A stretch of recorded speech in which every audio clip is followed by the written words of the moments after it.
Hello friends, एक नए video में आप सबका स्वागत है।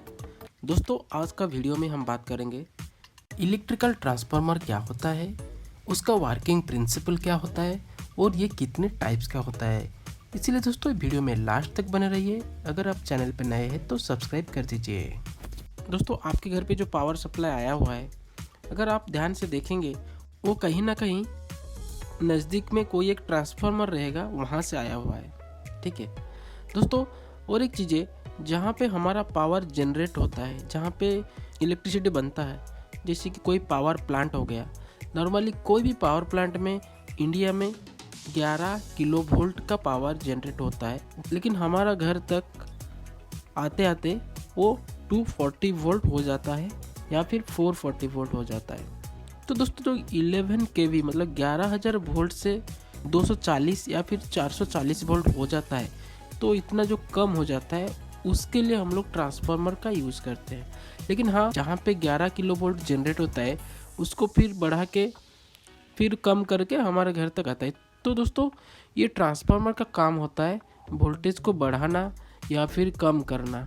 ठीक है, और ट्रांसफार्मर का काम होता है करंट को एक जगह से दूसरी जगह से ट्रांसमिशन कराना। तो दोस्तों, अगर कोई आपको पूछे ट्रांसफार्मर क्या होता है, तो आप बताना दोस्तों, ट्रांसफार्मर एक इलेक्ट्रिकल इक्विपमेंट है जो हमारे वोल्टेज को कंट्रोल करता है और अपने वोल्टेज को एक जगह से दूसरी जगह को ट्रांसमिशन भी करता है। दोस्तों, अभी हम बात करेंगे ट्रांसफार्मर का वर्किंग प्रिंसिपल के बारे में, मतलब ट्रांसफार्मर कैसा काम करता है।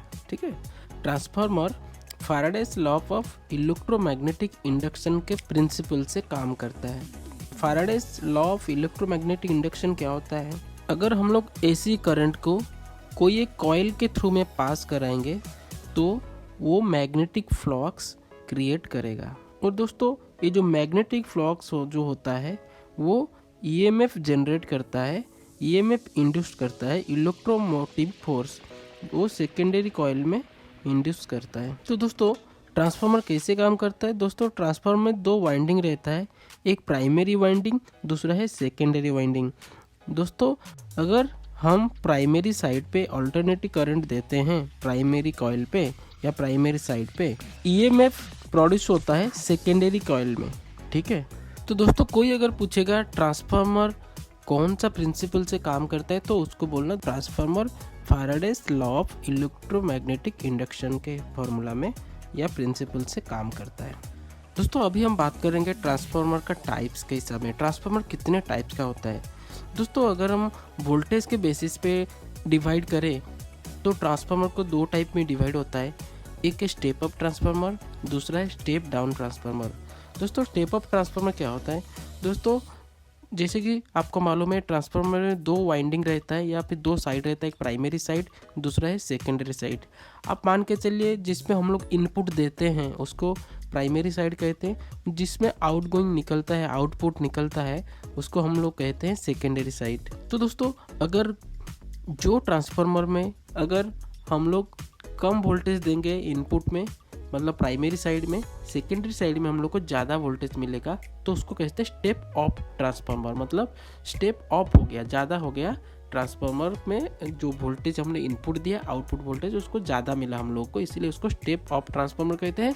और जो ट्रांसफार्मर में ज़्यादा वोल्टेज सप्लाई प्राइमरी साइड पे देंगे और सेकेंडरी साइड में हम लोग उससे कम वोल्टेज आउटपुट मिलेगा, तो उसको कहा जाता है स्टेप डाउन ट्रांसफार्मर। दोस्तों, ज़्यादा करके जो स्टेप अप ट्रांसफार्मर है वो पावर जनरेशन प्लांट जो है ना वहाँ पे होता है, जो जहाँ पे पावर जनरेट होता है। जैसे आपको बताया ना मैंने, 11 किलो वोल्ट का पावर जनरेट होता है, बट उसको फिर बढ़ा के पावर ग्रिड तक भेजते हैं। ठीक है, तो उसको हम लोग पावर ग्रिड या फिर पावर जनरेशन प्लांट में हम लोग ज़्यादा स्टेप अप ट्रांसफार्मर यूज़ करते हैं। और दोस्तों, स्टेप डाउन ट्रांसफार्मर कहाँ यूज़ करता है?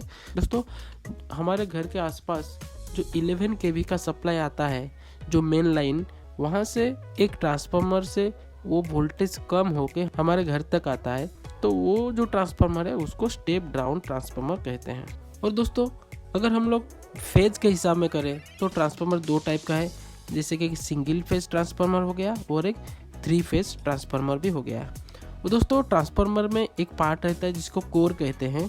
तो अगर कोर के हिसाब में हम लोग उसको डिवाइड करें ट्रांसफार्मर को, तो उसमें भी दो टाइप आएगा।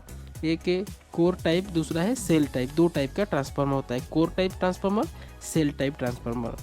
और एक चीज़ है दोस्तों, अगर हम लोग ट्रांसफार्मर में ना एक कूलिंग सिस्टम यूज होता है, नहीं तो ट्रांसफार्मर हीट हो जाता है, बर्न हो जाएगा अगर कूलिंग सिस्टम प्रॉपर काम नहीं करेगा। तो दोस्तों ट्रांसफार्मर को अगर कूलिंग के सिस्टम के हिसाब में डिवाइड करेंगे तो 3 टाइप में होता है। एक हो गया सेल्फ कूल्ड, दूसरा हो गया ऑयल कूल्ड, तीसरा हो गया एयर कूल्ड। और एक दोस्तों अगर कोर के हिसाब में हम लोग डिवाइड करेंगे तो ट्रांसफार्मर को एक रहता है आयरन कोर ट्रांसफार्मर, दूसरा रहता है एयर कोर ट्रांसफार्मर। ट्रांसफार्मर कहाँ पे इंस्टॉलेशन कर रहा है उसके हिसाब में वो डिवाइड होता है। मान के चलिए आप पावर जनरेशन स्टेशन में ट्रांसफार्मर यूज़ कर रहे हैं तो उसको पावर ट्रांसफार्मर कहेंगे। अगर डोमेस्टिक पर्पस के लिए ट्रांसफार्मर यूज़ कर रहे हैं, जैसे मैंने बोला आपके घर के आसपास जो ट्रांसफार्मर होता है तो उसको डिस्ट्रीब्यूशन ट्रांसफार्मर कहा जाता है। और एक चीज़ रहता है दोस्तों मेजरमेंट ट्रांसफार्मर। दोस्तों हमारा करंट या वोल्टेज को मेजरमेंट करने के लिए हम लोग लगाते हैं सीटी लगाते हैं, करंट ट्रांसफार्मर, पीटी लगाते हैं, पोटेंशियल ट्रांसफार्मर, वोल्टेज को मेजरमेंट के लिए। तो दोस्तों उसको मेजरमेंट ट्रांसफार्मर भी कहा जाता है। तो दोस्तों ये था ट्रांसफार्मर किसे कहते हैं और ये कौन सा प्रिंसिपल से काम करता है और ट्रांसफार्मर कितने टाइप्स में डिवाइड हुआ है। दोस्तों आई होप ये वीडियो आपको अच्छा लगा। अगर दोस्तों ये वीडियो आपको अच्छा लगा तो प्लीज़ चैनल को सब्सक्राइब कीजिए, वीडियो को लाइक कीजिए और कमेंट्स भी कीजिए।